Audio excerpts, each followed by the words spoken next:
Кылмыш кырсык окуяларын чагылдырган телевизиот программасы студияда кызматта Тутан Мелисов. Саламатсыздарбы? Алгач бүгүнкү чыгарылыштан кыскача анонсу менен таанышпаңыздар. 17 жаштагы өспүрүмдүн өлүмү, окуяга милиция күнөөлүүбү. Айдоочулук күбөлүк сатып кармалган алкымы чоңдор. УКМК унаа ишканасынын кызматкерлерин кармады. Сактыкта кордук жок. Жол кырсыктарын алдын алуу боюнча атайын масштабтуу рейд өткөрүлдү. Алдыда мына ушул жана башка кабарларга кененирээк токтолобуз. Мамлекеттик схемадагы коррупция боюнча дагы бир факт аныкталды. Улуттук коопсуздук мамлекеттик кызматы унаа мамлекеттик ишканасынын бир катар кызматкерлеринин жетекчиси менен кошо кармады. УКМКнын маалыматына караганда, унаа мамлекеттик ишканасы жарандарга айдоочулук күбөлүктөрдү берүүдө, тагыраагы теориялык жана практикалык экзамендерди ийгиликтүү тапшыруу үчүн атайын акча алып, жашыруун коррупциялык схемаларды түзгөн. Мекеменин бир катар тийиштүү кызмат адамдары өз кызыкчылыгын көздөп, экзамендердин ийгиликтүү өтүүсүнө жардам беришкен. Акчаны которгула. Азыр котором. Ошондо чегинем келет. Все макул. Ана 50 миң жөнөт, эртеге мен айткан жерге отурасыңар, эртең кыласыңар. Акчаңардан айтып турат. Бирди бас, экини бас. Эгер баспаганда турат чыкпайсыңдар. Отура бересиң, адамдар калбайт. Адамдар калбаган экен, кийинерден жана берет башкалар. Макул, түшүндүм. Акчаңардан айтып турат. Мен айткан жерге отурасыңар, акчаңардан айтып турат.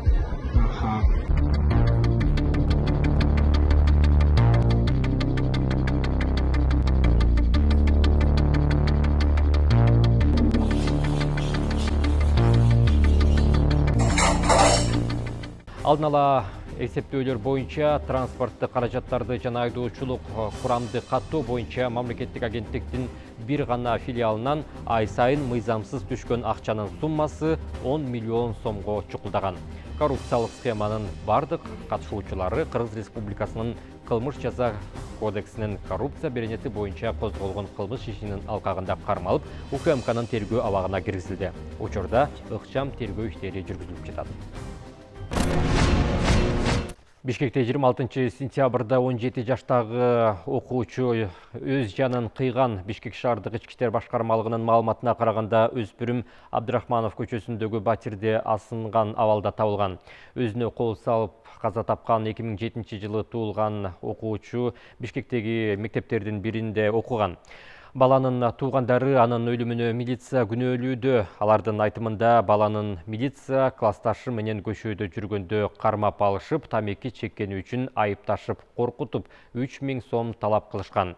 Баланын ата-энеси же караган туугандары жоктугуна карабастан протокол түзүлүп, анын тааныштарына чалышып, акча талап кылышкан. Учурда окуядан кийин бала үйүнө келип өзүнө кол салган. Окуя социалдык тармактарда дагы катуу талкууга алынууда. Бишкек шаардык ички иштер башкармалыгы бул өкүнүчтүү өлүм боюнча комментарий берип, маркумдун жакындары менен байланышып, алар менен баарлашуу жүрүп жатканын билдирген. Сиздер кылмыш кырсык жаңылыктарын чагылдырган телевизиот программасын көрүп жатасыздар. Борбордогу Чыгыш 5-кичи районунда мас абалда бычак менен жүргөн адам кармалды. Бул тууралуу Свердлов райондук ички иштер башкармалыгынын басма сөз кызматы билдирди. Окуя болгон жерге милиция кызматкерлери келгенде мас адам колундагы бычак менен дүкөндөрдү кыдырып, сатуучуларды коркутуп жүргөн. Милиция кызматкерлери 1999 жылы туулган жаранды кармап, ички иштер бөлүмүнүн убактылуу кармоочу жайына алып келишкен. Милиция бул жагдай боюнча учурда тийиштүү текшерүү жүргүзүп, тийиштүү берене боюнча иш козгоду. Токмок шаарында өз аялын уруп сабап, зомбулук көрсөтүп келген адам кармалды. Бул тууралуу Чүй облустук ички иштер башкармалыгынын басма сөз кызматы билдирди. Социалдык тармактарда укук коргоочулардын бири өлкөнүн күч түзүмдөрүнүн жетекчилерине кайрылуу жарыялаган. Анда мурдагы аскер кызматкери өзүнүн аялын сабап келгендиги айтылат. Мындай маалымат 21 сентябрда Токмоктун Тоголок Молдо көчөсүндөгү үйлөрдүн биринде эркек аял сабалгандыгы боюнча арыз милициянын нөөмөт бөлүмүнө түшкөн.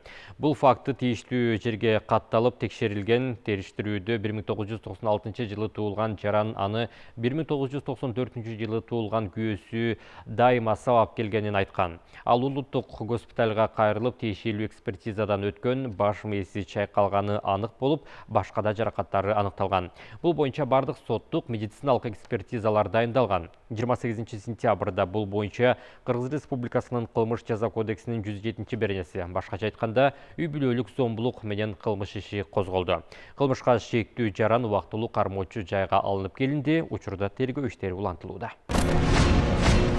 Программаны улантабыз. Россиянын Сыктывкар шаарында Кыргызстандын жараны баңгизатты сатууга шектелип кармалды. Бул тууралуу жергиликтүү маалымат булактары билдирди. Тергөөнүн маалыматы боюнча шектүү 3 килограммга жакын баңгизатын унаа аркылуу алган. Шектүү уюшкан кылмыштуу топтун курамы менен бирге баңгизатты майдалап бөлүп, Коми Республикасына ар кандай жолдор менен сатууну пландаган. Бул кылмыш билинип калып, шектүү укук коргоо органдарына кайрылып, Сыктывкар шаардык соту аны 25 ноябрга чейин камоого чечим чыгарган. Чүй проспектisi менен Шопоков көчөсүнүн кесилишинде номер 227 автобустун айдоочусу жол эрежесин бузган. Кадрларда автобус кош катуу сызыктан өтүп, каршы келе жаткан транспорттун бүтүндөй тилкесин ээлегенин көрүүгө болот. Эске сала кетсек, 25 сентябрда мэр Айбек Жунушалиев жол кырсыктары көбөйүп жаткан муниципалдык коомдук транспорттун айдоочуларына сөгүш жарыялаган. Мэриянын транспорт жана жол транспорт инфраструктурасын өнүктүрүү башкармалыгына айдоочулардын жол кыймылынын эрежелерин сактоосун күчөтүү тапшырмасы берилген. Жол кыймылынын коопсуздугун камсыздоо башкы башкармалыгынын атайын ротасы чоң масштабта рейд өткөрүүнү улантууда. Башкармалыктын маалымдагандай, масштабтуу рейд Бишкек шаарынын жана Чүй облусунун аймагында жол кырсыктарынын алдын алуу жана болтурбоо максатында өткөрүлүүдө. Жол кырсыгын болтурбастан ошо жакшы сылык мамиле кылып, ар дайым көмөк көрсөтүп, жардам кылып. Жетекчилик айтып кеткендей, бүгүн рейд бардыгыбыз иш алып барабыз. Мас айдоочу болобу, катуу ылдамдык менен айдагандар болобу, түнү менен шаар тургундарына уйку бербей дырылдаткан мотоциклдердин айдоочулары болобу, бардыгын мыйзамга ылайык тийиштүү чараларды көрөбүз. Ар бир экипажга массалык маалымат каражаттарынын өкүлдөрүн салып беребиз.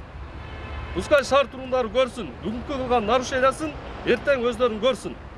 Ушундай жолдор менен биз эреже бузгандардын дагы санын азайтабыз. Рейд учурунда бардык унаалар текшерилип, айрыкча ылдамдыкты ашырып айдагандар, мас абалында унаа башкаргандарга жана шаар тургундарынын тынчын алып, авто ээн баштык кылгандарга катуу чаралар көрүлөт деп айтылат маалыматта. Чүй аймагында жол эрежесин бузган айдоочуларды аныктоо боюнча рейдтик иш-чаралар уланууда. Анын жүрүшүндө башка эреже бузгандар менен катар мамлекеттик айдоочу да бар. 923 пассат.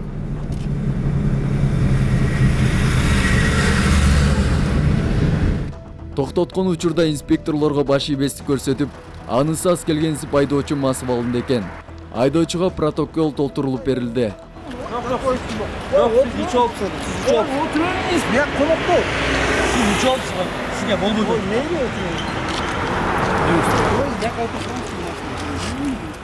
Ким кандай кызматта болбосун мыйзам баардыгына бирдей экенин жол кайгуул кызматкерлери дайыма эскертип келишет. Өйдөдө жол эрежесин бузган адамдардын унаасы айып короосуна киргизилип, айдоочуга тиешелүү айып пул кагазы толтурулуп берилди.